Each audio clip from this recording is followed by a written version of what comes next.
మనం మొన్న లీలోపాఖ్యానంలో శ్రీరామ ప్రశ్నని గురించి చెప్పుకున్నాము. శ్రీరాముడు ఒక మంచి అద్భుతమైన ప్రశ్నను వేశాడు. ఓ సద్గురుదేవ, మీరు చెప్పినట్టుగా ఈ ప్రపంచమంతా కూడా మనోజన్యమైతే, మనస్సు నుంచి పుట్టింది అని అయితే గనక ఎవరెవరి మనస్సు వాళ్ళది, ఎవరెవరి ప్రపంచం వాళ్ళది. అందరికీ ఒకే రకంగా ప్రపంచం కనిపించటం లేదు.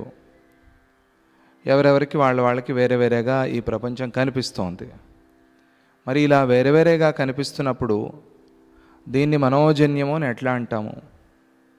ఇది సత్యమైంది కదా అనే ఒక ప్రశ్న. ఈ మనోజన్యమైన ప్రపంచం సత్యమైతే మోక్షం సత్యం కాకుండా పోతుంది కదా. మోక్షం సత్యం కాకపోతే మనకేమిటి, కాకపోతే కాకపోయింది అని అనుకుంటాం. వేదాలు అలా చెప్పవు, శాస్త్రాలు అలా చెప్పవు, మహాత్ములు జీవన్ముక్తులు అలా చెప్పటం లేదు, మన సద్గురువులు అలా చెప్పటం లేదు. ఇంకేం కావాలి మనకి? వేదాల్ని ప్రమాణంగా నమ్మేవాళ్ళం మనం. వేదాల్లో బ్రహ్మ సత్యమని చెప్పారు, మోక్షం సత్యమని చెప్పారు. మన సద్గురువు మోక్షం సత్యాన్నైనా సాధన చేయని చెప్తున్నారు. నేను కూడా అందుకోసమే సాధన చేశాను అని జీవిత చరిత్రలో చెప్పారు. మరి ఇంకా ఇన్ని మాటలు కనిపిస్తున్నప్పుడు బ్రహ్మని మోక్షాన్ని సత్యమని ఎట్లా అంటాం? అది అసత్యమని ఎట్లా అంటాం? అది అసత్యమయ్యేందుకు సాధ్యం లేదు, సత్యమే అయి ఉండాలి. మరి మనోజన్యం కాదు ప్రపంచం అని అంటే, మనోజన్యమైతే భ్రమ, కల్పితం అనే అర్థం వస్తుంది. మనోజన్యం కాదు అంటే సత్యంగా పుట్టింది అని చెప్పాల్సి వస్తుంది. అలా చెప్తే ఒక ఇబ్బంది ఉంది కదా అని శ్రీరాముడు, ఆయనకి తెలియక కాదు, ఇదివరకు ఈ ప్రశ్న వేశారు, దానికి సూక్ష్మంగా సమాధానం చెప్పారు అప్పుడు. కానీ ఇప్పుడు మనకందరికీ తెలిపేందుకోసం శ్రీరాములు వారు అటువంటి ప్రశ్న వేశారు. దానికి సమాధానం చెప్పాలి. వశిష్ఠుల వారు ఇప్పుడు ఆ సమాధానం చెప్తున్నారు. ఆధ్యాత్మిక మార్గం అంటారు. ఆధ్యాత్మిక మార్గం అంటే భక్తి మార్గంలో మనం కోరుకోవటము, కోరికలు తీర్చటము ఇటువంటివి ఉంటాయి. ఆధ్యాత్మిక మార్గంలో ఇవేవి ఉండవు. ఆధ్యాత్మిక మార్గంలో చాలా ముఖ్యమైనది, ప్రధానమైనది అంటే మనోలయం, చిత్తనాశం, మనోనాశం. ఇది ఆధ్యాత్మిక మార్గంలో చాలా ముఖ్యమైనది, చాలా ప్రధానమైనది. మనస్సుని లయం చేయటం పరమాత్మలో, చిత్తనాశం చేసుకోవటం, ఇది ఆధ్యాత్మిక మార్గంలో చాలా ముఖ్యమైనది. ఇందుకోసమే మనం ఆధ్యాత్మికంలో ప్రవేశించాం. మనకు తెలియకపోవచ్చు. మనం లేదండి భక్తిగా ఆయన భగవంతుడు చాలా గొప్పవాడు, ప్రార్థించాలి అంతవరకు మంచిదే. ప్రార్థిస్తే కోరికలు తీరుస్తాడు, అది మంచిది కాదు. అది మంచిదే, కానీ అంత మంచిది కాదు. పోనీ మనం కోరికల కోసం దేవుణ్ణి పట్టుకున్నాము అనేది అంత మంచిది కాదు. మరి ఎవరిని పట్టుకోవాలి అంటే, పట్టుకున్నావు కదా, ఆ పట్టుకునేదేదో సరిగ్గా పట్టుకో, సరి అయిన దానికోసం పట్టుకో, అది ముఖ్యం. ఎలాగో నడిచిపోయేదే ఇది ప్రపంచం. మరి అటువంటిప్పుడు ఆయన దొరికాడు, ఆయన అడగాల్సింది ఏదో చాలా గొప్పదే అడుగు. ఈ అల్పమైంది చిన్నది దానికోసం ఎందుకు అంటే, ఇది చెప్పడం తేలిక, ఎవరి కష్టం వాళ్ళకి చాలా పెద్దగా కొండగా కనిపిస్తుంది. సత్యమే, లేదని చెప్పటం లేదు. కానీ ఆ కష్టం కూడా దాటేస్తావు. ఆ కష్టం కూడా ఎప్పుడూ ఉండేది కాదు, పోయేదే అది కూడా. అటువంటిప్పుడు ఆధ్యాత్మిక మార్గంలో ఈరోజు భాగవతంలో స్వామిజీ వారు చెప్పబోతున్నారు. నిన్న కొన్ని విషయాలు చెప్పారు కదా. ప్రహ్లాద ఉపాఖ్యానంలో భగవంతుడు అంటే ఏమిటి అంటే, ఆయనకి నావాడు పరాయివాడు తేడా లేదు. ఎవరు సాధన చేస్తే వారికి ఆ ఫలం వస్తుంది, అంతే. అది ఆయన అనుగ్రహం, ఆయన కృపతో వస్తుంది. అది ఎవరి సాధన బట్టి వాళ్ళు దాన్ని పొందాలి. ఇది భగవంతుడి లక్షణము అని చెప్పారు కదా నిన్న. ఈరోజు ప్రహ్లాదుడు అంటాడు, భగవంతుడా, నిన్ను ఏదో స్వార్థం కోసం, కోరికల కోసం ఒక వ్యాపారంగా చూడటం అనేది చాలా అల్పత్వం. అన్ని కోరికలు తీర్చేవాడివి నువ్వే, నిత్యతృప్తుడివి నువ్వే, ఎటువంటి ద్వేషాలు రాగాలు లేనివాడివి నువ్వే. నిన్ను ప్రార్థించేదేదో అసలైన దానికోసం, సరి అయిన దానికోసం ప్రార్థించక ఎందుకు వచ్చింది ఈ సమస్య, ఈ తాపత్రయం అంటే భయం వల్ల, కోరికల వల్ల వచ్చింది. అందుకని ఇది ప్రధానం కాదు. మనస్సుని లయం చేయటం, మనస్సుని లయం చేయటం చాలా కష్టం. దానికి ఒక సులభ ఉపాయం ఉంది. మనస్సుని నిరంతరంగా స్మరణ చేసేలాగా తయారు చేయటం, అది సాధ్యమే. మాటిమాటికి గుర్తు చేసుకోవటం, అది సాధ్యమే. అవస్థలో, ఏ అవస్థలో ఉన్నా కూడా భగవత్ స్మరణ అది తేలిక, అది సులభమే. కనీసం అదైనా చేయొచ్చు కదా. అది చేస్తూ ఉంటే నిదానంగా నిదానంగా ఆ మనస్సులో పరిపూర్ణంగా ఆయనే నిండిపోతాడు. మరిచినప్పుడల్లా గుర్తు చేసుకోవటం. అసలు లేకుండా చేయటం అనేది కష్టం, నిజమే. చాలా పెద్ద యోగం, పెద్ద సాధన అది. అది ఇప్పుడే మాట్లాడటం వద్దు మనం దాని గురించి. మరిచిపోయినప్పుడల్లా గుర్తు చేసుకోవటం, గుర్తు చేసుకుని అదే పనిగా ఆయన్ని స్మరణ చేయటం. ముందు ఈ పని చేయాలి, గుర్తు చేసుకుని అదే పనిగా ఆయన్ని స్మరణ చేయటం అనే పని చేస్తే మరిచినప్పుడల్లా ఆయన గుర్తొస్తాడు. సంస్కారం. మనం పిల్లల్లో, వస్తువుల్లో ఏదో చాలా ఇష్టపడినవి ఏవో ఉంటాయి కదా, అవి మాటిమాటికి గుర్తొస్తాయి. ఎందుకు? ఇష్టం. ఆ ఇష్టం వల్ల ఆ వస్తువులు, ఆ పదార్థాలు, ఆ మనుష్యులు మాటిమాటికి గుర్తొస్తారు. ఇంకా ఆ ప్రీతి చాలా ఎక్కువైపోతే మనల్ని మనం మర్చిపోతాం, కానీ వాళ్ళని మర్చిపోం. అంటే ఆ తల్లిదండ్రి పిల్లల కోసం త్యాగం చేయటం కానీ, లేదా మంచి గురువులు శిష్యుల కోసం అంతా విడిచిపెట్టడం కానీ, ఇటువంటివి చూస్తాం. చూసినప్పుడు వాళ్ళు అంత ప్రేమగా ఉన్నారు. పోనీ ఆ ప్రేమని పెంచుకో, ఇది భక్తి సూత్రం. ఆ విపరీతమైన ప్రేమని పెంచుకో. దాంతో క్రమక్రమంగా నీలో పరిపూర్ణంగా ఆయనే నిండిపోతాడు. ఆయనే నిండినప్పుడు మనస్సు అనేది లేకుండా పోతుంది. మనస్సు అనేది లేకుండా పోతే అదే దుఃఖాల మూలం కాబట్టి దుఃఖాలన్నీ అవే పోతాయి, అంతే. దుఃఖాలు పోవటం అనేదే కదా ప్రధానం. కోరికలు కోరేది కూడా దుఃఖాలు పోవాలి అనే కదా. నా దుఃఖాన్ని పోగొట్టు, అది ఒక కోరిక. ఊరికే ఎందుకు కోరి ఊరికే ఉంటావు? ఆ ఊరికి వెళ్ళాలి అని దానికి ఒక దారి ఉంది. ఆ దారిలో పడిపోతే ఆ ఊరికి చేరుకుంటావు. ఆ ఊరికి చేరాలి, ఆ ఊరికి చేరాలి, నన్ను అక్కడికి చేర్చు, అక్కడికి చేర్చు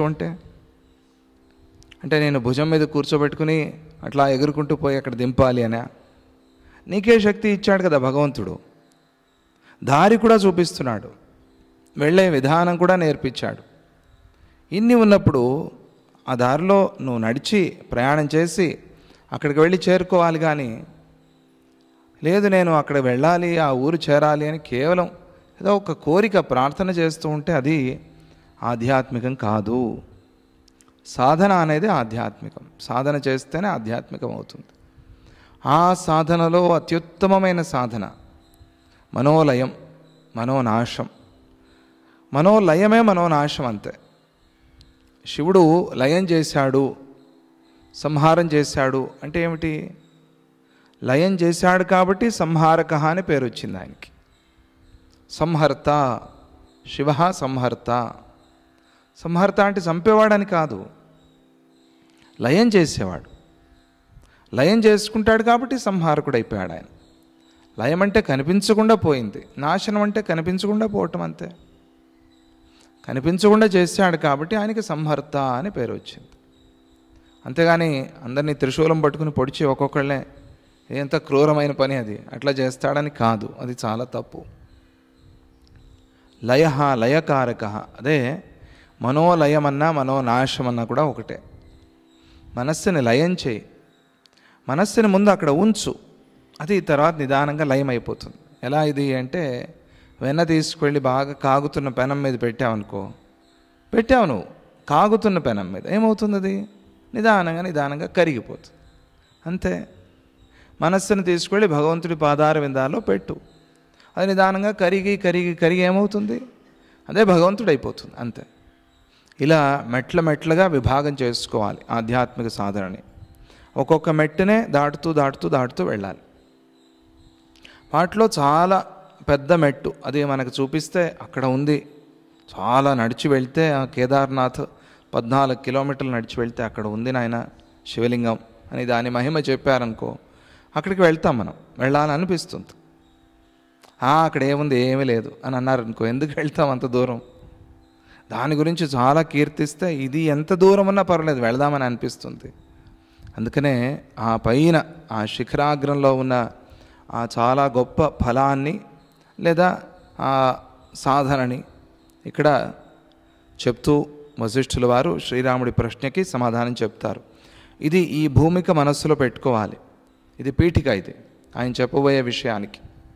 ఇది లేకపోతే చాలా కష్టమైన విషయం అని అనిపిస్తుంది ఈయన చెప్పబోయే విషయం.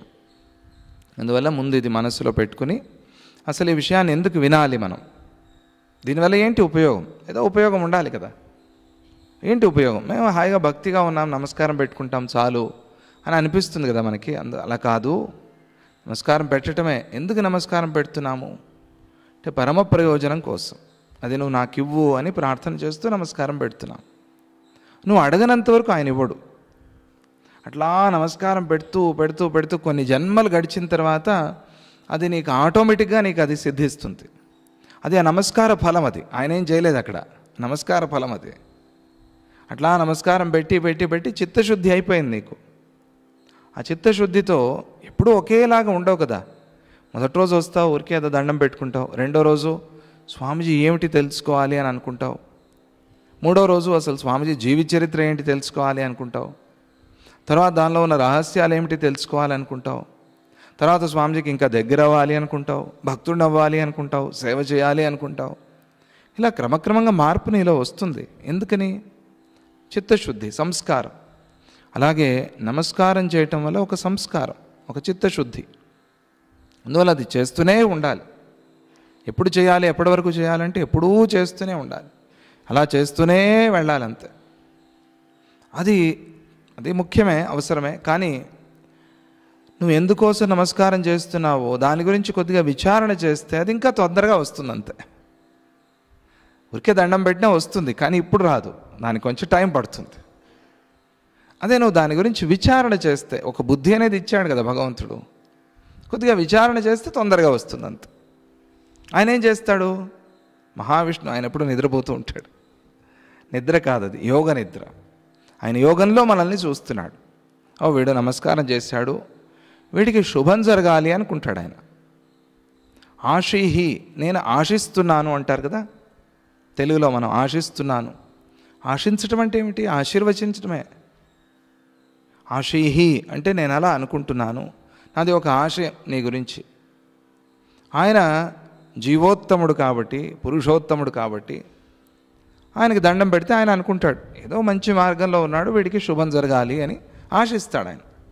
ఆ ఆశించటాన్ని ఆశీర్వాదము అంటాం మనం, ఆశీర్వచనము అంటాం. అంతే, ఇది రహస్యం. అయితే ఆయన ఏం చేయడా, అక్కడి నుంచి ఇలా కిరణాలు రావా అని అడగద్దు నన్ను. కిరణాలు రావటం అంటే ఇదే. సినిమాల్లో చూసి మనం అక్కడి నుంచి కిరణాలు వచ్చి సీన్ అంతా మారిపోతుంది అని అనుకుంటాం. అదే అర్థం, అంతే, ఇంకేం లేదు. నీలో వివేచన వస్తే సీన్ ఆటోమేటిక్గా మారిపోతుంది, ఏమీ చేయాల్సిన పని లేదు ఆయన. నీలో ఆ బుద్ధి వస్తే నీ దృష్టే మారిపోతుంది కదా. దృష్టి మారటం అంటే సీన్ మారటమే, అంతే. నువ్వు ఇప్పటివరకు ఈ తెర చూస్తున్నావు, ఇది అనవసరమైన తెర, ఇది ఇటువైపు తిరిగావు, భగవంతుడి దర్శనం అయింది, దృష్టి మారటం అంతే.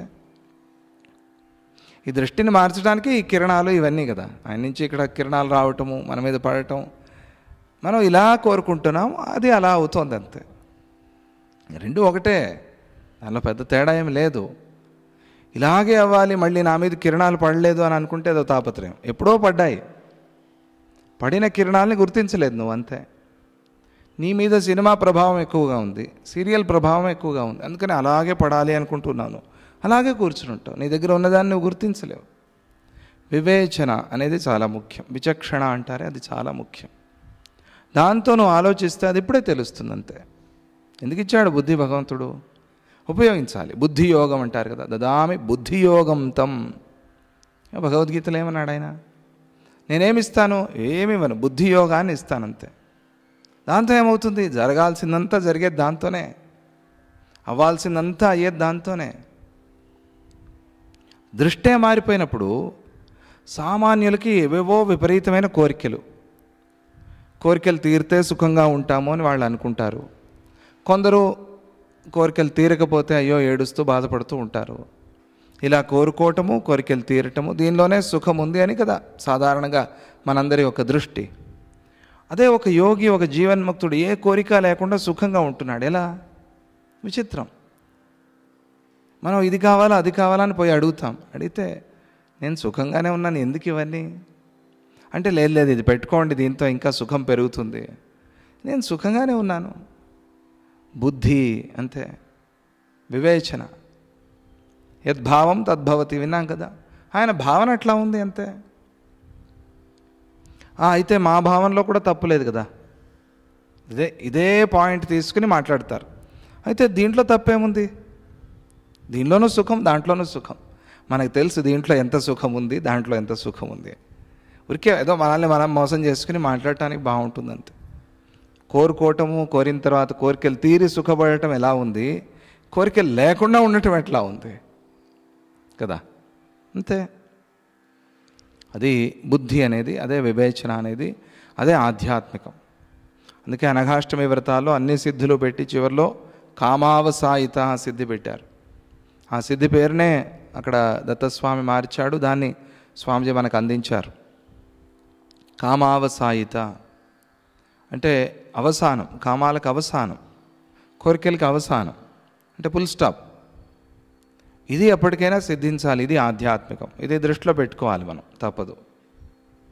ఎందుకంటే మనం ఏదైనా కోరామంటే అది లేని దేనితో వ్యాపార హే, లేనా దేనా, ఇది వ్యాపారం. నేను నీకు ఇది ఇచ్చాను, నువ్వు నాకు అది ఇవ్వు, ఇది వ్యాపారం. అది ప్రారంభంలో ఉంటుంది, అందరిలోనూ ఉండేదే. మనం యజ్ఞయాగాది కర్మలే ఆ కామ్య దృష్టితో చేస్తున్నప్పుడు ఇంకా ఏదో సమర్పణ చేశాను, నాకు మంచిది చేయి అనటంలో తప్పేమీ లేదు. కానీ అది అంత మంచిది కాదు. మంచిదాన్ని పట్టుకోవాలి కదా, అది అంత మంచిది కాదు అని ఆ బుద్ధి యోగాన్ని గురించి మనం ఒకసారి గుర్తు చేసుకుని, సర్వశ్రేష్టమైన ఉపాసన ఒకటి చెప్పాడు భగవద్గీతలో. మన్మనాభవ మద్భక్తో మద్యాజీ మాం నమస్కురు మామే వైష్యసి యుక్తవైవం ప్రతిజానే ప్రియోసిమే. ఇది ఇంకొక చోట. మన్మనాభవ మద్భక్త. మన్మనాహ అంటే ఏమిటి? నేనే నీ మనస్సు అయిపోవాలి, నాలోనే నీ మనస్సును ఉంచాలి, నేను తప్ప వేరే మనస్సు అనేది ఉండకూడదు. అది మన్మనాహ అంటే. ఇంకా చాలా అర్థాలు ఉన్నాయి దానికి, ఎవరెవరికి కావాల్సినట్టుగా అలా చెప్పుకోవచ్చు. నేను మనస్సు, రెండు పదాలు ఉన్నాయి అక్కడ. ఈ నేను మనస్సు, ఈ రెండు పదాలని కలిపి ఏ అర్థమైనా చెప్పుకోండి మీరు, మన్మనాహ అనే దానికి ఆ అర్థం వస్తుంది. నేనే మనస్సు, నా యందు మనస్సు, నా వల్ల మనస్సు, నా చేత మనస్సు, మీ ఇష్టం. ఇంకా దాన్ని ఎలాగైనా మీరు అర్థం చెప్పుకోండి. మన్మనాహ, నేను మనస్సు, నేనే మనస్సు అయిపోవాలి.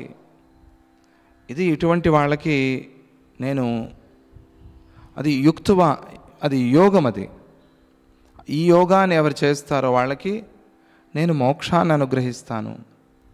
మోక్షం ఒకళ్ళు ఇచ్చేది కాదు, ఒకళ్ళు తీసుకునేది కాదు. మోక్షం అనేది జ్ఞానం, జ్ఞానమే మోక్షం. మరి ఎవరిస్తారు, ఎలా ఇస్తారు? జ్ఞానప్రదాత అంటున్నాం మనం భగవంతుణ్ణి. అంటే జ్ఞానాన్ని సంపాదించుకోవటానికి కావలసిన అనుగ్రహాన్ని, అటువంటి పరిసరాల్ని ఆయన కల్పిస్తాడు. దాంతో జీవితం సుఖమయమవుతుంది. ప్రతిజానే ప్రతిజ్ఞ కూడా చేశాడు ఆయన. అందువల్ల శ్రేష్టమైన సాధన ఉపాసన అంటే మన్మనాహ, మన్మనస్కత్వం అని గుర్తుపెట్టుకోండి. మన్మనస్కత్వం ఆయన చెప్పిన మాటే అది. దాన్ని అలా మార్చేసుకుందాం. ఆ సాధన చాలా గొప్పది కాబట్టి దానికి కావలసిన బీజాన్ని, దానికి కావలసిన మూలాన్ని ఇక్కడ వశిష్ఠుల వారు చెప్తున్నారు. శ్రీరాముడి ప్రశ్నకి సమాధానంగా చెప్తున్నారు. ఏమంటున్నారు? శ్రీరాముడు ఏమడిగారో మనం చెప్పుకున్నాం కదా, గుర్తుండే ఉంటుంది మీకు. మనస్సు వల్ల ప్రపంచం పుట్టింది అన్నారు. అది ఎలా సాధ్యము అని అడిగారు. అడిగితే దానికి సమాధానం, మనస్సు వల్ల ప్రపంచం పుట్టింది అంటే మనస్సే ప్రపంచం. అంటే ఈ మనస్సు వల్లే మనస్సే ప్రపంచమై ఉంది కాబట్టి మనోలయం అయితే ప్రపంచం అనేది పరమాత్మలో కలిసిపోతుంది. పరమాత్మ ఒకడే ఉంటాడు, అప్పుడు పరబ్రహ్మ ఒకటే దర్శనం అవుతుంది.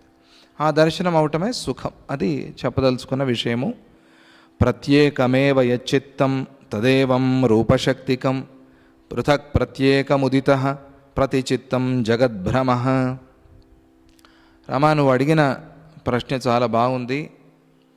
ఎవరెవరి మనస్సు వాళ్ళది, ఎవరెవరి ప్రపంచం వాళ్ళది అని అడిగావు నువ్వు.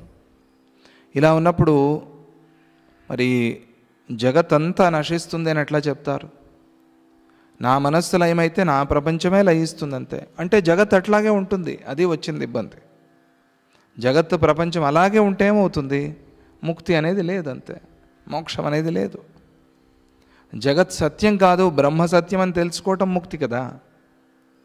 మరి జగత్ సత్యత్వం వస్తే బ్రహ్మ సత్యత్వం అనేది పోతుంది. ఇది ఆయన ప్రశ్న, దానికి సమాధానంగా చెప్తున్నారు.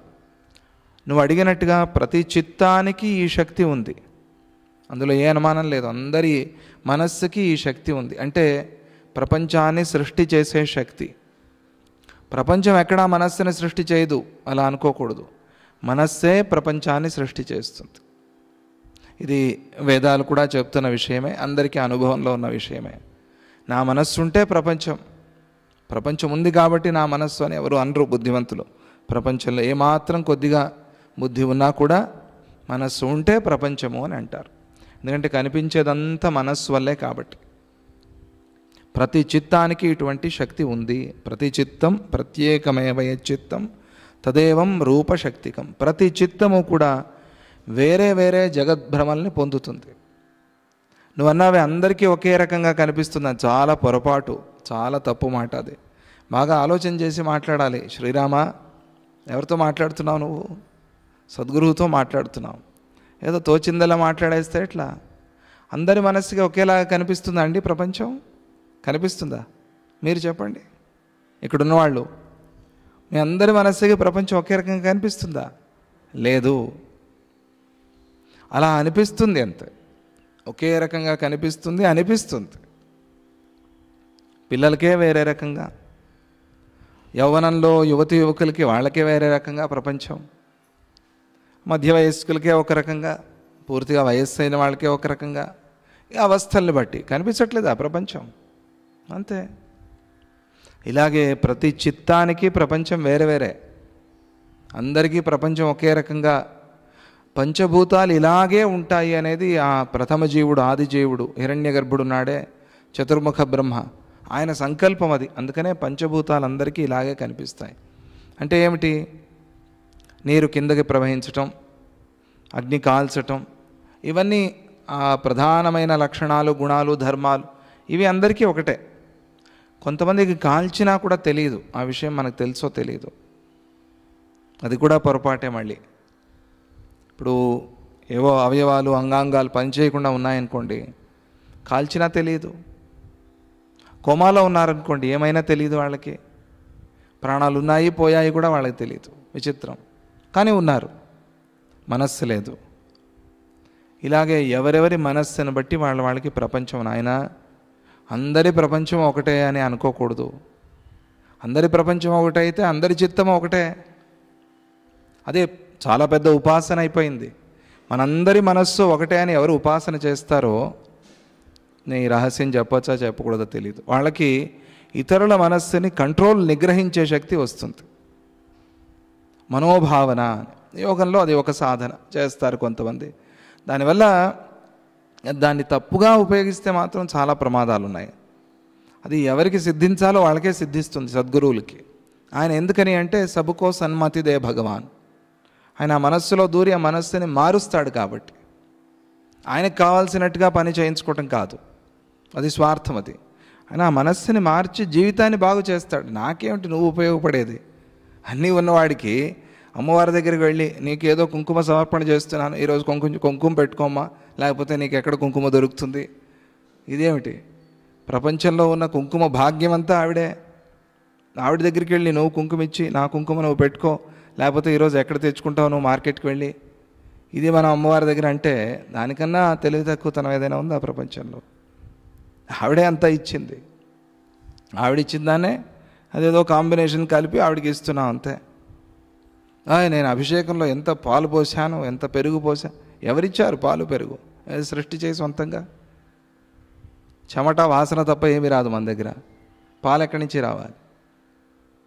అది ఆయన ఇచ్చింది పరమాత్మ, ఆయన సృష్టి. అది ఆయన సృష్టిని ఆయనకే సమర్పణ చేసి నేను ఇచ్చాను అనటం ఇదేం గొప్పతనం, ఇదేం తెలివిది. కానీ భ్రమ, మాయ. కానీ ఆ త్యాగాన్ని ఆయన ఇష్టపడతాడు. త్యాగంతో, ద్రవ్య త్యాగం, త్యాగం అంటారు దాన్ని. అందుకని ఇదన్నా మమ చెప్పాలి. అది ఇది నాది కాదు, నీది ఇది. ఇంద్రాయ స్వాహ ఇంద్రాయేదన్న మమ. ఇంద్రాయ నమః కాదు, నమః అనుకుంటారు చాలామంది. ఇంద్రాయ ఇదన్న మమ, ఇది ఇంద్రుడిది, ఇంద్రుడి కోసం సమర్పితం, ఇది నాది కాదు. ఈ భావన లేకపోతే ఆధ్యాత్మికంలో ప్రయోజనం లేదు. అందువల్ల అది త్యాగం అంటారు. దేవతను ఉద్దేశించి లేదా ఆ శక్తిని ఉద్దేశించి ద్రవ్య త్యాగం, అది చాలా ప్రధానమైంది, చాలా ముఖ్యమైనది. ఆ త్యాగాన్ని ఇష్టపడతాడు ఆయన. అందువల్ల ఏదో ఇచ్చాను అని అనుకోవటం ఇదేంటిది, భ్రమ ఇది. ఆ శక్తి జీవన్ముక్తులకి, సద్గురువులకి మాత్రమే వస్తుంది. ఎందుకు అంటే నీ మనస్సుని మలిచి నీ జీవితాన్ని బాగు చేసుకునే అనుగ్రహాన్ని ఆయన నీకు కలిగిస్తాడు. కాబట్టి మనస్సును మార్చి కొన్నిసార్లు ఆయనకు కావాల్సిన పనులు కూడా చేయించుకుంటాడు ఆయన. దానిలో ఏం తప్పులేదు. ఎందుకంటే ఆయనకు కావాల్సిన పని చేసి నువ్వు బాగుపడతావు అంతే. అలా కూడా కొన్నిసార్లు చేస్తారు, అవసరమే అది. ఎందుకంటే నీ మనస్సుని ఎంత మలిచినా నువ్వు మారటం లేదు. అప్పుడు నీతో సత్కర్మ చేయించాలి. ఆ సత్కర్మ చేయించి నీతో, అది ఒక ఆయనకి ఏదో సేవ చెప్పారు స్వామీజీ, చెయ్యాలి, చేయడు, ఊరికి వెళ్ళిపోయాడు. ఆ ఊరికి వెళ్తే టీవీలో అదే చెప్తారు కనిపించి, పేపర్లో ఏదో వార్త వచ్చింది, దాంట్లోనదే కనిపిస్తుంది. మళ్ళీ ఇంకెక్కడదో క్షేత్రానికి వెళ్తాడు, ఆ క్షేత్రంలో అదే రాసి ఉంటుంది, ఈ సేవ చేస్తే మీకు మంచిది అవుతుంది అని. విడిచిపెట్టరు, తగులుకోవటం అంటారు, అట్లా తగులుకుంటారు. ఎందుకు? వాడితో ఆ పని చేయించాలి, తప్పదు. వాడు అది చేస్తే కానీ బాగుపడ్డు, సత్కర్మ. అలా అందరి మనస్సు ఒకటే, సమష్టి మనస్సు అని ప్రారంభంలో చెప్పుకున్నాం మనం. గుర్తుందో లేదో మీకు తెలియదు నాకు. వ్యష్టి మనస్సు, సమష్టి మనస్సు అని. హిరణ్యగర్భుడిది చతుర్ముఖ బ్రహ్మ ఉన్నారు కదా, ఆయనది సమష్టి మనస్సు. అందువల్ల మన మనస్సులన్నీ కంట్రోల్ చేసే శక్తి ఆయనకు ఉంది. ఎందుకు? అది సమష్టి మనస్సు. ఆ సమష్టి మనస్సు నుంచి వ్యష్టి మనస్సులు వచ్చాయి. అంటే విడివిడిగా మనస్సులు, చిత్తాలు వచ్చాయి. మనందరి మనస్సులు ఒకటే అనే భావన చేశాడు ఆయన. ఆ మనస్సు నుంచే వచ్చాయి మిగతావన్నీ కూడా. అందువల్ల ఎవరి చిత్తము వాళ్ళదే ప్రపంచంలో. జగద్భ్రమల్ని వేరే వేరేగా పొందుతోంది. ప్రతి చిత్తము జగత్తు సత్యమనే భ్రమని పొందుతోంది. అది జగద్భ్రమ అంటే. ఇది విచిత్రం. నువ్వు అడిగావు కదా ప్రతి చిత్తానికి ఒక ప్రపంచం పుడుతోంది అని. ఆయన అడిగిన ప్రశ్నతోనే ఆయనకి సమాధానం. ఒప్పుకున్నావు కదా, ప్రతి చిత్తానికి ప్రపంచం పుడుతోందని. ఆ పుట్టే ప్రతి చిత్తము, ఆ చిత్తానికి పుట్టే ప్రతి ప్రపంచము, ఇది అంతా భ్రమే. మొత్తం అంతా తీసుకెళ్ళి మూట కట్టేసి హోమకుండంలో వేసేసారు, అయిపోయింది, కాలిపోయింది అంత. ఇలాగైనా అనుకో, అలాగైనా అనుకో, ఎలా అనుకున్నా కూడా వచ్చేది ఒకటే ఫలం.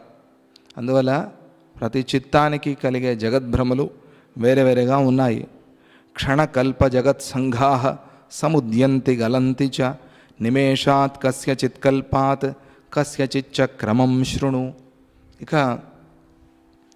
నీకు ఈ భ్రమ అనేది పోవాలి అంటే అసలు భ్రమ అంటే ఏమిటి, ఎట్లా వచ్చింది అనేది తెలియాలి. సృష్టి అయింది అయింది అయింది అంటున్నాం కదా, సృష్టి అయింది అంటే ఏమిటి, సృష్టి జరిగింది అంటే ఏమిటి, ఇది అర్థం చేసుకోవాలి. ఆ క్రమాన్ని నీకు చెప్తాను విను.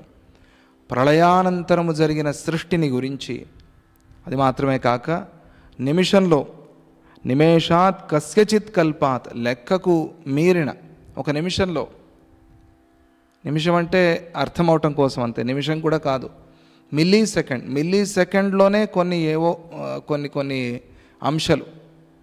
మిల్లీ సెకండ్ అంటే తెలుసు కదా, దానికన్నా చాలా తక్కువ కాలం, అంత తక్కువ కాలంలో నిమిషం అంటే మనకు అర్థమవటం కోసం అంతే. నిమిషంలో లెక్కకు మించిన జగత్తులు ఉద్భవించి లయించి లీనమయ్యే విధానాన్ని గురించి చెప్తాను విను. క్షణంలో ఉన్మేష నిమిషోత్పన్న విపన్న భువనావళి. ఈ పదం లలితా సహస్రనామంలో వచ్చింది. అంటే ఇది అమ్మవారు అట్లా కళ్ళు తెరిచి కళ్ళు మూసేలోగా, కళ్ళు మూస్తే ప్రళయం, కళ్ళు తెరిస్తే సృష్టి. విపన్న భువనావళి, ఒక భువనం కాదు. భువనం అంటేనే చతుర్దశ భువనాలు కలిసిన ఒక పెద్ద భాగము. భువన ఆవళి, అటువంటివి ఎన్నైనా నువ్వు లెక్క కట్టు, ఎన్నైనా ఉన్నాయని చెప్పు. ఇవన్నీ ఎప్పుడు సృష్టి అవుతున్నాయి? ఆ పరాశక్తి ఆమె అట్లా కళ్ళు తెరిచి కళ్ళు మూసేలోగా సృష్టి అవుతున్నాయి. ఆ విధానాన్ని నీకు చెప్తున్నాను విను. ఇలా అంటే మనం ఏమంటాం? అది మహాశక్తి కాబట్టి సాధ్యమైంది, మనకు అవన్నీ సాధ్యం కావు అని అంటాం. మన విషయంలో కూడా అదే జరుగుతోంది. కానీ ఈ కాలం అనేది మనల్ని మింగేస్తోంది. కాలసర్పం అని దానిలో పడిపోయి ఇంతకాలమే దీర్ఘంగా కనిపిస్తుంది మనకి. రోజు గడవటమే కష్టంగా ఉందండి, అసలు రోజు టైం ముందుకే పోవటం లేదు అనేవాళ్ళు కొంతమంది, టైం పోవటమే తెలియటం లేదు అనేవాళ్ళు కొంతమంది. ఇది ఒక కాలం ఒక సర్పంలాగా ఉంది, చాలా దీర్ఘమైన కాలంలాగా కనిపిస్తోంది. కానీ మన జన్మలతో పోలిస్తే ఈ కాలం ఎంత? 100 సంవత్సరాలు అనేవాళ్ళు కొంతమంది. 100 ఏళ్ళైనా, ఇంకా ఒక 200-300 సంవత్సరాలు ఉంటే బాగుండేదే అనేవాళ్ళు కొంతమంది. రకరకాలుగా భావనలు ఉన్నాయి.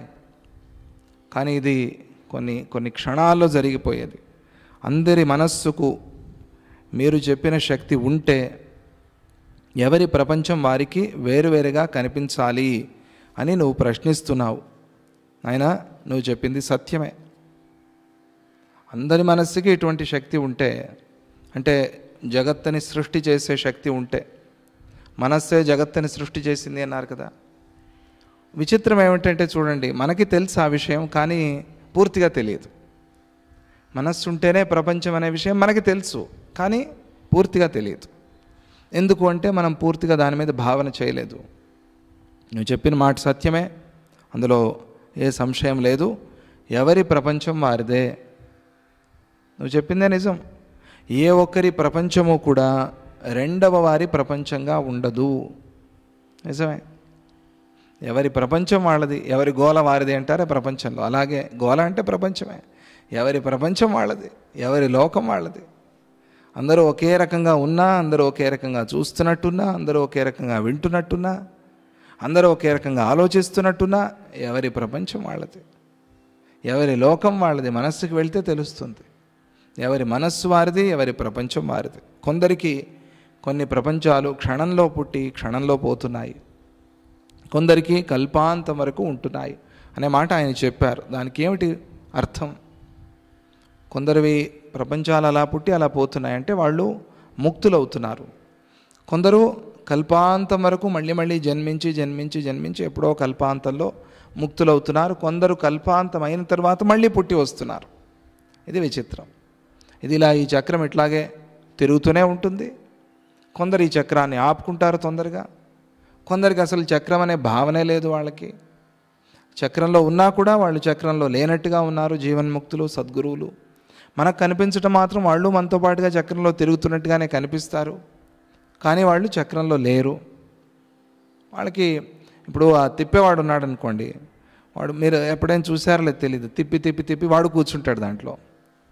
వాడికి అంత అలవాటైపోయింది. రంగులు రాటం అంటారు పూర్వకాలంలో, చిన్నపిల్లలు అప్పుడు వచ్చేది అది. దానిలో వాడు కూర్చుంటాడు. తిరిగి తిరిగి టక్కని అట్లా చూస్తూ దూకుతాడు వాడు. ఇదేమిటి ఈ శక్తి ఎట్లా వచ్చింది వీడికి? మనకు తిరుగుతుంటే భయం అవుతుంది, ఆపు ఆపు ఆపు అని. అలాగే వాడు ఇప్పుడైతే మోటార్ వచ్చింది అనుకోండి, ఆ మోటార్ ఆన్ చేస్తాడు, వాడు కూర్చుంటాడు దాంట్లో. వాడు తిరుగుతూ కొన్ని సందర్భాల్లో వాడు అక్కడ చాలా ఫీట్లు చేస్తాడు. అంటే అలా పట్టుకుని వేలాడటం, మనల్ని ఆకర్షించడానికి, పిల్లలకి చూపించడం కోసం. వాడు అసలు భయమే లేకుండా ఉంటాడు. మనం ఈ బెల్ట్లు వేసుకుని ఇవన్నీ పడిపోకుండా అడ్డం పెట్టుకుని ఇక్కడ వస్తూ ఉంటుంది కదా అది ఎగ్జిబిషన్లో, చాలా భయపడిపోతూ ఉంటారు. అదే మనం ఒక 2-3 రోజులు రెగ్యులర్గా ఎక్కామనుకోండి, మనకే భయం పోతుంది అంతే. ఇదే జీవన్ముక్తుడికి సాధారణమైన మనుషులకి ఉన్న తేడా. ఆయనకి దాంతో పట్టింపు లేదు. ఆయన మరి ఇది అభ్యాసం చేసుకున్నాడా, ఆయన అవతార పురుషుడు కాబట్టి ఆయనకి జన్మతః వచ్చిందా, అది ప్రశ్న వేరే. మొత్తానికి ఆయనకి చక్రంలో భయం లేదు.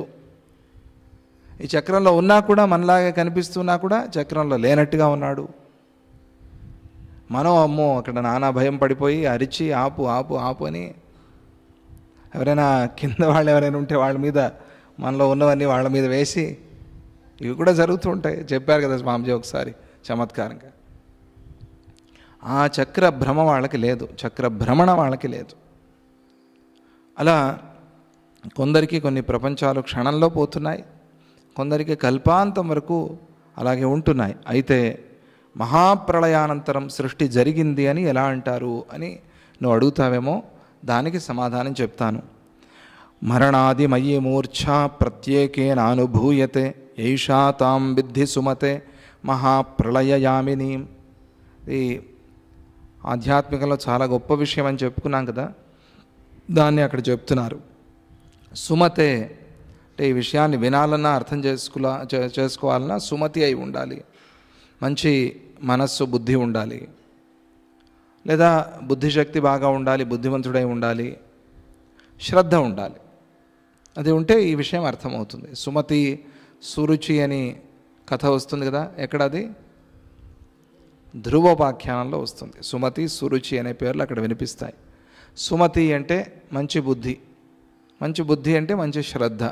శ్రద్ధ ఉంటే ఇది అర్థమవుతుంది కాబట్టి ఆయన సుమతే అని ప్రయోగించారు. శిష్యుణ్ణి శ్రీరాముణ్ణి సుమతి అని పిలుస్తున్నారు. ఈ జగత్తులో మరణము మూర్ఛలు అందరూ పొందుతున్నారు, అందరికీ ఇది సామాన్యమే. ఇదే ప్రళయరాత్రి అని గ్రహించు.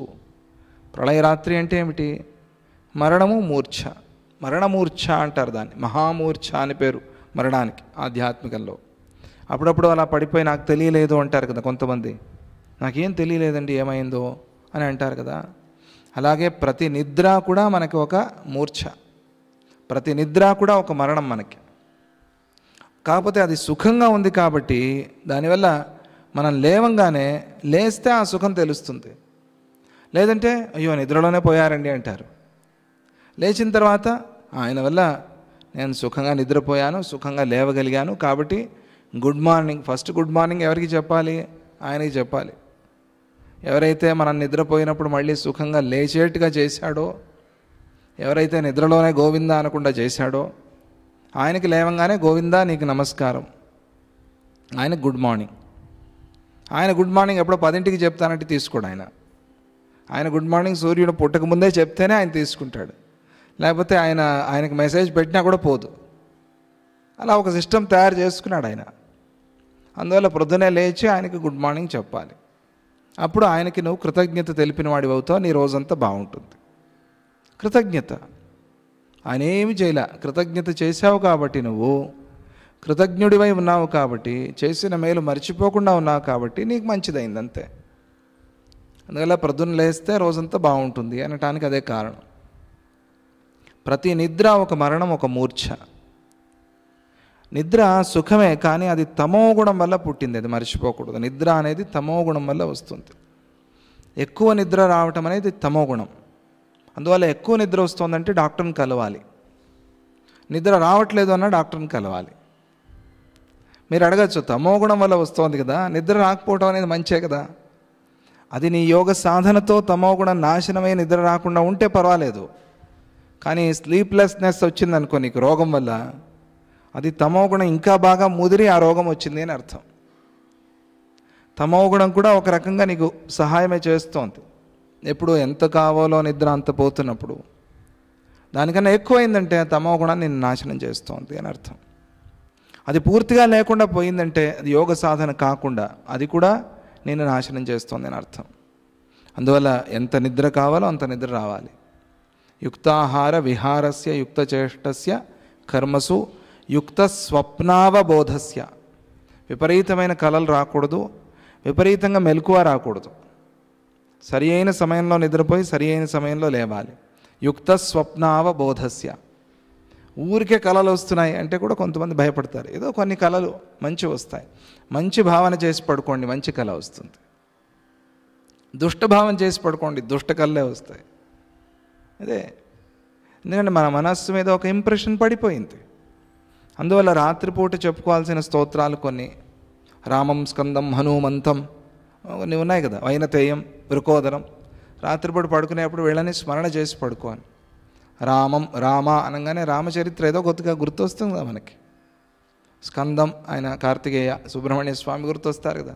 హనుమంతం రాత్రిపూట ఇప్పుడైతే హనుమాన్ చాలీసా చెప్పి ఏర్పాటు చేశారు స్వామిజీ. హనుమంతం, వైనతేయం గరుత్మంతుడు, వృకోదరం ఆయన భీముడు, వీళ్ళందరినీ స్మరణ చేసి పడుకో, నీకు మంచిదవుతుంది. అవే దానికి సంబంధించిన ఆలోచనలు, కళలు, ఏదైనా మంచిది. ఇది ఈ శ్లోకాన్ని కనీసం చెప్పుకోండి అన్నారు. అందుకనే ఆయా కాలాల్లో చెప్పే శ్లోకాలు అది కూడా తయారు చేసి ఇచ్చారు స్వామిజీ మనకి. ఆయా కాలాల్లో చెప్పుకోవాల్సిన శ్లోకాలు కనీసం ఆ శ్లోకమైన చెప్పుకుంటే ఆ శబ్దశక్తి ప్రభావంతో మనకు మంచిదవుతుంది. ప్రతి నిద్ర ఒక మూర్ఛ, ప్రతి నిద్ర ఒక మరణం, ప్రతి మెలకువ పునఃసృష్టి. మూర్ఛ నుంచి మళ్ళీ లేచినట్టుగా మళ్ళీ పుట్టాం మనం, మళ్ళీ పుట్టి లేచాం, మళ్ళీ జన్మ ఇది. అందుకని ప్రతిరోజు బర్త్డే. అర్ధరాత్రి 12కే బర్త్డే కాదు, ప్రతిరోజు బర్త్డే. ఆ 12కి బర్త్డే చెప్పడం అనేది నాకు చాలా అసహ్యమైన పని అది అనిపిస్తుంది.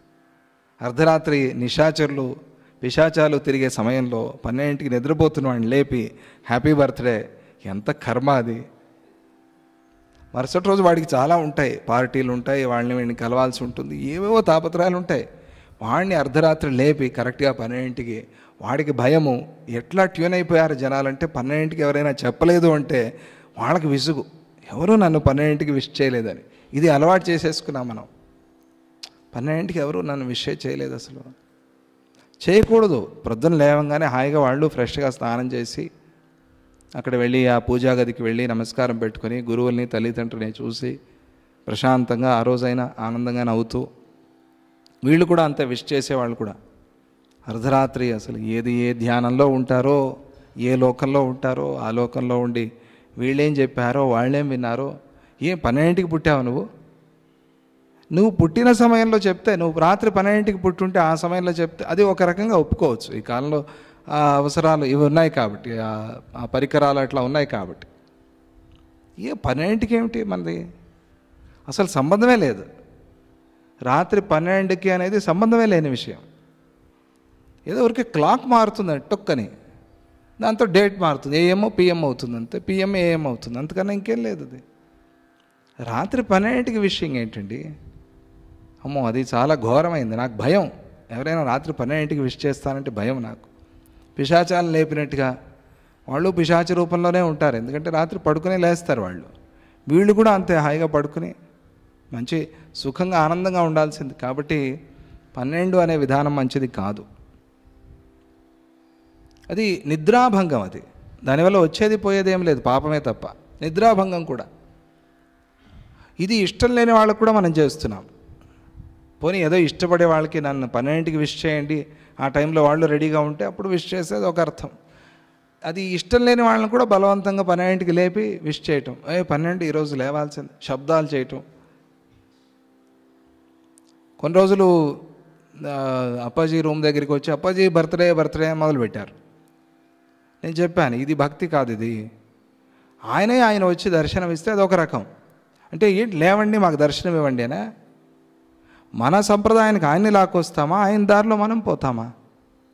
ఆయన దారిలో పోవాలి కానీ మనం లేదు మేము 12కి విష్ చేస్తాం, అజ్ఞానం. మన అజ్ఞానాన్ని పోగొట్టుకోవాలి కానీ మన అజ్ఞానాన్ని ఆయనకు కూడా కడతానంటే ఆయన తీసుకుంటారా? లేదు. ఈ మధ్యలో రాకూడదు కూడా. నేను వెళ్ళాను మన 12కి. ఎందుకు, అందరూ వస్తారు అప్పాజీ దర్శనం అవుతుంది అని. ఆ సమయంలో లేపడం ఇష్టం లేదు. అప్పుడు అనుకున్నాను, లేదు ఇది మంచిది కాదు. సద్గురువు హాయిగా ఆయన విశ్రాంతిలో ఉంటే లేపి అప్పాజీ హ్యాపీ బర్త్డే అప్పాజీ లేవండి అప్పాజీ, ఏంటి ఇది? ఆయనకి హాయ్ ఎవరు శబ్దం చేయొద్దు, గురువు విశ్రాంతిలో ఉన్నారు. చీమ దోమ కూడా శబ్దం చేయకుండా చూసుకోవాలి శిష్యుడైన వాడు. అది వదిలేసి అట్లా వెళ్ళంగానే ఇట్లా అరుస్తూ గోల చేస్తూ, ఇదే సద్గురు భక్తి? ఇది కాదు, చాలా పొరపాటు ఇది. ప్రతి నిద్ర ఒక మూర్ఛ, ఒక మరణం. ప్రతి మెలకువ పునఃసృష్టి. మెలకువ తాను మెలకువ రావాలి. అది ఆ భగవంతుడి వల్ల మెలకువ వచ్చింది. గుడ్ మార్నింగ్ అయింది నీకు. అది ఆయన అక్కడ చెప్తున్నారు. అలా ఆయన అందరూ దీన్ని అనుభవిస్తున్నారు, అందరికీ తెలిసిందే. ఇదే ప్రళయ రాత్రి. ఇదే ప్రళయం. రాత్రిపూట ప్రళయం అవుతోంది. ప్రళయం అవుతోంది కాబట్టి ఆ ప్రళయ సమయంలో నీ అసలైన స్వరూపాన్ని నువ్వు చూస్తున్నావు రాత్రిపూట. అందుకనే నిద్ర సుఖం అనిపిస్తోంది. లేవంగానే ఆహా హాయిగా నిద్రపోయాను. ఎంత గాఢ నిద్ర పడితే అంత సుఖం. ఒక 10 నిమిషాలు న్యాప్ అంటారు కదా, 10 నిమిషాలు ఏదో డీప్ స్లీప్కి వెళ్ళిపోయి ఉంటాం మనం. లేవగానే ఎంత ఫ్రెష్గా ఉంటుంది అది. రాత్రి గంటలు గంటలు నిద్రపోయినా రాని సుఖము ఆ సమయంలో అట్లా వచ్చిపోతుందండి. అది ఏమిటి, దాంతో ఎంత ఎనర్జీ వస్తుంది తెలుసా? ఓ బో దానివల్ల వచ్చే శక్తి అది. అంటే నీ నిజస్వరూపానికి నువ్వు వెళ్ళగలిగితే దాంట్లో అంత సుఖం ఉంది. నిద్ర ఆ మాట చెప్తుంది నీకు. నువ్వు ఏం చేసావు అక్కడ, నువ్వు ఎలా ఉన్నావు అక్కడ? ఏమీ చేయలే. నిద్ర వచ్చింది అనటం కూడా తప్పే. నిద్ర రావటం పోవటం అర్థం అవటం కోసం. నీ నిజస్థితిలో నువ్వు ఉన్నావు అంతే. నిద్ర అంటే అది నీ నిజస్థితిలో నువ్వు ఉన్నావు. అందువల్ల ఎవరికైనా ఈ దురభ్యాసాలంటే ఈ మద్యం అలవాట్లు ఉంటాయి కదా, కొన్ని సందర్భాల్లో అందరూ అది సుఖిస్తూ తాగుతారు అనలేం మనం. కొంతమందికి నిద్ర రాక కూడా తాగుతారు పాపం. అటువంటి వాళ్ళకి అందుకనే నిద్ర సంబంధించిన ట్రీట్మెంట్ ఇవ్వాలి. వాళ్ళకి నిద్ర సరిగ్గా పోగలిగితే వాళ్ళు నిదానంగా దీన్ని విడిచిపెడతారు. నిద్ర రాదు కాబట్టి ఆ కష్టంతో కొంతమంది ఆ తాగుడు అలవాటు చేసుకుని ఉంటారు నిద్ర కోసం. అందుకనే వాళ్ళు ఏం చేయాలి అంటే నిద్రకి ఏ సాధన చేయాలో అది చేయాలి. వదలాలని ఉంటుంది కానీ వదలలేరు. వదిలేరంటే భయం, వదిలి చూస్తారు, నిద్ర రాదు. అప్పుడు నిద్రకి కావాల్సింది అది, దానికి ఒక విధానం క్రమం ఉంది. అదే మనం అనుకున్నట్టుగా మంచి పుస్తకం చదవటం రాత్రిపూట. మళ్ళీ పుస్తకం మీదే ధ్యాస ఉండాలి. పుస్తకం చదువుతూ అయ్యో ఈరోజు తాగలేదే అని ఆలోచన రాకూడదు. పుస్తకం చదవాలి, మంచి ఆలోచన చేయాలి, మంచి సత్సంగం చేయాలి. దాన్నే అట్లా నిలుపుకుని నిదానంగా అభ్యాసం చేస్తే అది క్రమక్రమంగా అలవాటు పోతుంది. కొంతమందికి అది ఆ సమస్య ఉంటుంది. అది పొరపాటు, అది తప్పు. నిద్ర తాను పట్టాలి. బలవంతంగా పడితే అది ఆధ్యాత్మికంలో మనకు హాని చేస్తుంది. అంతేకాదు ఆరోగ్యం కూడా దానివల్ల పాడవుతుంది. అది అందరూ తెలిసిందే, చెప్తూ ఉన్నదే. ఎవరికి వారికి ప్రళయము మహాప్రళయము జరుగుతున్నాయి. ఇది ప్రతిరోజు జరిగేది ప్రళయం. ఇది ప్రళయ రాత్రి, మహాప్రళయం. మీకు తెలుసు, నేను చెప్పాల్సిన పని లేదు. వాళ్ళ ఆ వాయువులు అనంత వాయువులో కలిసిపోయాయంటారు కదా, ఆ ప్రాణాలు అనంత ప్రాణాల్లో కలిసిపోయాయంటారు కదా, అది మహాప్రళయం. ఇది అందరికీ జరుగుతోంది. అది వాళ్ళ సంస్కారాన్ని బట్టి, ఆయుస్సు ఎంతెంత ఉందో, వాళ్ళు ఏ కర్మ చేసుకున్నారో దాన్ని బట్టి ఒకళ్ళు కొన్ని సంవత్సరాలు 100 సంవత్సరాలు బతికితే అది వేదం చెప్పింది కాబట్టి శతమానం భవతి మంచిది అని. కానీ అందరూ 100 ఏళ్ళు బతకలేరు. కొందరు తొందరగా మధ్యలోనే వెళ్తారు, కొందరు ప్రమాదాల్లో అట్లా ఇట్లా ఆరోగ్యాలు బాగలేక రకరకాలుగా, ఇది మీకు అందరికీ తెలుసు. అది అలా వేరేగా వెళ్తూ ఉంటారు. అలా అది వెళ్ళేదాన్ని మహాప్రళయం. ఇది ప్రళయం, అది మహాప్రళయం. మహాప్రళయం అవుతుంది. ఎవరికి వారికి మూర్ఛ మొదలైనవి ప్రళయాలు. మరణము మొదలైంది అది మహాప్రళయం. మూర్ఛలంటే ఇదే. నిద్ర కూడా మూర్ఛలోనే వస్తుంది. నిద్రపోతున్నాం కదా, అందుకనే యోగులు కొన్ని సందర్భాల్లో కూర్చునే ఉంటారు. వాళ్ళు అసలు నిద్రపోరు. అంటే పడుకోవటం అనేది కదా నిద్ర అంటే. అట్లాగే కూర్చుని ఉంటారు. వాళ్ళు నిద్ర లేకపోయినా, లేదా 1 గంట 2 గంటలు నిద్రపోయినా కూడా వాళ్ళకి చాలు. ఆ స్థితిలో ఉన్నారు వాళ్ళు, ఆ స్థితిలో ఉంటారు. అభ్యాసం చేశారు, అట్లా యోగాభ్యాసం చేశారు. అది కానంత వరకు మనం క్రమం తప్పకుండా కనీసం 4 గంటలు లేదా 6 గంటలు మంచిదే అని చెప్తారు.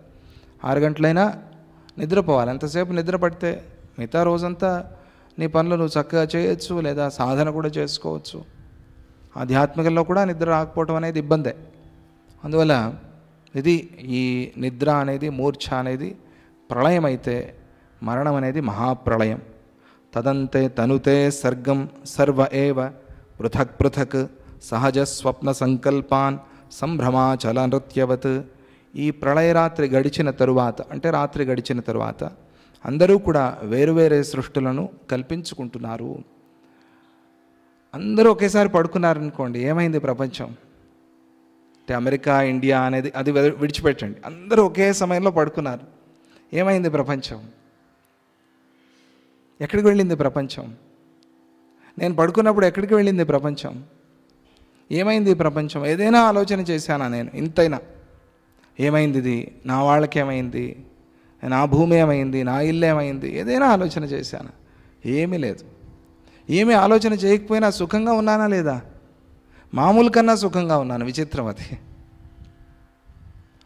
ఎంత టెన్షన్స్, ఎన్ని అప్పులు, ఎన్ని ఆరోగ్యరీత్యా సమస్యలు ఏమున్నా సరే నిద్రపోయినప్పుడు మాత్రం అందరూ సుఖంగా ఉన్నారు. ఇది అందరికీ కామన్. ఇది భోజనం చేసినా ఇంత సుఖంగా ఉంటామో లేదో తెలియదు. భోజనం అందరికీ సుఖాన్ని ఇస్తుంది అని చెప్పలేం. జీర్ణం అయ్యేవాడికి ఒక సుఖం, అయ్యో తొందరగా జీర్ణం అయిపోయింది అని బాధపడతాడు వాడు, అది వేరే విషయం. జీర్ణం కాని వాడికి అదొక బాధ. అందువల్ల అన్నమా నిద్ర అని ముందు పెడితే మనిషి నిద్రనే కోరతాడు. ఎందుకంటే నిద్ర లేకుండా జీవించడం అసాధ్యం, అసంభవం. ఆహారం లేకుండా జీవించవచ్చు, నిద్ర లేకుండా జీవించడం చాలా కష్టం. అందువల్ల నిద్ర ప్రధానం అంటారు. ఈ ప్రళయరాత్రి గడిచిన తరువాత అందరూ వేరే వేరే సృష్టిలు చేసుకుంటున్నారు. లేచిన తర్వాత ఎవరి సృష్టి వారిది. వాడి పేరుని నీ పేరు అనుకుంటావా, నీ పేరుని వాడి పేరు అనుకుంటాడా? లేదే. ఎవరి పేరు వాడిదే, ఎవరి గోల వారిదే. లేచిన తర్వాత ఎవరి సృష్టి వారిదే ప్రపంచంలో. ఇది జరుగుతోంది. మోహించబడ్డవాడు పర్వత నృత్యాన్ని చూసినట్టుగా వీరందరూ కూడా తమ తమ సంస్కారాలకు తగినట్టుగా దృశ్యాల్ని చూస్తున్నారు. అది కొండ నాట్యం చేస్తున్నట్టుగా కనిపిస్తుంది. అది ఒక భ్రమ. అది ఏదో వాడికి ఏదో ఆ రోగం వచ్చి పర్వతాలే కదులుతున్నట్టుగా అనిపిస్తుంది. అలాగే ఆ సంస్కారాలకు తగినట్టుగా ఆ దృశ్యాల్ని చూస్తున్నారు. ఇవన్నీ స్వాభావికమైన అవిద్య వల్ల పుట్టిన 3 అవస్థలు, కలలు, సంకల్పాల వంటివి. సహజ, స్వప్న, సంకల్పాన్. ఆ 3 ఎలా వచ్చాయంటే స్వాభావికంతో వచ్చాయి. అవస్థలు కానీ, కలలు కానీ, సంకల్పాలు కానీ ఇవన్నీ అవిద్యల వల్లే వస్తున్నాయి. అలాగే ఈ ప్రపంచం కూడా అంతే. లేవంగానే మళ్ళీ ఇదంతా చూస్తున్నాం, అక్కడికి వెళ్ళంగానే సుఖంగా ఉన్నాం. ఆ నిద్రాగృహం అంటే పడుకునే రూమ్ అని కాదు, బెడ్రూమ్ అని కాదు. మనం లోపలికి వెళ్తాం కదా, లోపలికి వెళ్ళి నిద్రపోతాం కదా. ఎక్కడ ఆ జీవుడు విశ్రాంతి తీసుకున్నాడో అక్కడ, అది పరంధామ, అది సుఖం. బెడ్రూమ్ సుఖం కాదు. బెడ్రూమ్ ఎంత పెద్దది కట్టించుకుని ఎంతవాడు సుఖంగా ఉన్న హంసతూలికా తలుపమన్నా నిద్ర రాలేదనుకో, బెడ్రూమ్ కాదు, అది డెడ్ రూమే అయిపోతుంది. అది దాంట్లో ఏమి సుఖం లేదు. అదే నువ్వు ఫుట్పాత్ మీద నిద్ర అలసిపోయి క్షేత్రాల్లో వెళ్ళినప్పుడు, ఏమండి రూములు ఖాళీ లేవండి, సరే అండి ఇక్కడే పడుకుంటాను, ఒక టవల్ వేసుకుని హాయిగా నిద్ర పట్టింది, సుఖం. లేవంగా తెలియలేదండి అసలు ఏది సుఖం. ఆ అవస్థలో వెళ్ళావే అది సుఖం. అక్కడ ఏదో ఉంది, అది నిజమైంది. అది దానికి మనల్ని తీసుకువెళ్ళాలి, అక్కడికి ప్రయాణం చేయించాలి అంటే ఇది మనకు తెలియాలి. అందువల్ల ఆ విషయాన్ని చెప్తున్నారు. స్వప్నాలు, సంకల్పాలు, కలలు, ఈ 3 కూడా అవస్థలు. ఆ 3 కూడా అవిద్య వల్లే వచ్చాయి. లేవంగానే మళ్ళీ అవిద్య అనేది ప్రారంభమవుతుంది. దాంతో మళ్ళీ ప్రపంచం అంతా వస్తుంది. ఇది మనోజన్యం. చిత్తజన్యానికి ఒక విధానంలో సమాధానం చెప్పారు. ఇంకా చాలా అనేకం ఉన్నాయి, ఒకటి కాదు దీంట్లో. ఇది ఇప్పుడే అయ్యేది కాదు విషయం, చాలా పెద్ద విషయం, చాలా ముఖ్యమైన విషయం ఆధ్యాత్మికంలో. ఇదే అంత, ఇది ఒకటి. అందుకనే మనోలయం, చిత్తజయం అన్నారు కదా, చిత్తనాశం అనే పదాలు ఒకటే. చిత్తాన్ని గెలిచినా ఒకటే, చిత్తాన్ని తీసుకువెళ్ళి అక్కడ కరిగించినా ఒకటే, దీన్ని తీసుకువెళ్ళి అక్కడ లయం చేసినా ఒకటే. మొత్తానికి చిత్తం అనేది, మనస్సు అనేది లేకుండా అవ్వాలి. ఉన్న మనస్సు అంతా ఆయనే నిండాలి. ఇది ప్రధానం. దాన్ని అక్కడ చెప్తున్నారు మనకి. దాన్ని ఇంకా మనం రేపు దాని గురించి మాట్లాడుకుందామని అంటూ, జై గురుదత్త, శ్రీ గురుదత్త. ఓం శాంతి శాంతి శాంతి.